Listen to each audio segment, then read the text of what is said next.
Саркофени гэдэг нэг юм өвчний тухай сонсч байсан. Энэ болохоор ерөнхийдөө булчин сулрах өвчин юм байна л да. Тэгэл ойлгоч ер нь булчин сулрах өвчин. Хүн яагаад булчин сулрдаг вэ гэхээр хүн бол 30 наснаас эхлээд булчингийнхаа масаа жил бүр 3-5% алдчихэд юм байна. Тэгэхээр ингээд 50-аас дээш насныхны бараг 10% нь тэр булчингийн сулралд өртдөг юм байна.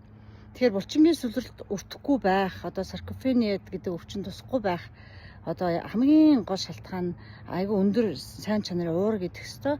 Уурга гэдэг дотор бид нар нэг үнэтэй нэг том юм бодоод ах хэрэггүй. Ер нь хамгийн наазах нь өглөөнийхөө цайндаа дор хаяж 2-3 үндэг гэдэг нэ. За ялангуяа 60-аас дээш насныханд бол өглөөдөө 3-4 үндэг эзэн ч болно гэж байна. За тэгээд ерөнхийдөө нэг өөрийнхөө алганы хэмжээтэй мах идэх зүгээр юм байна. Тэгэхээр тэр махыгаа өдрийн турш идэж болно тий. Бас өглөөнийхөө цайнд ч идэж болох юм байна. Ерөнхийдөө өглөөний цайнд бол үндэг идэх нь хамгийн чухал гэж зөвлөдөг юм байна.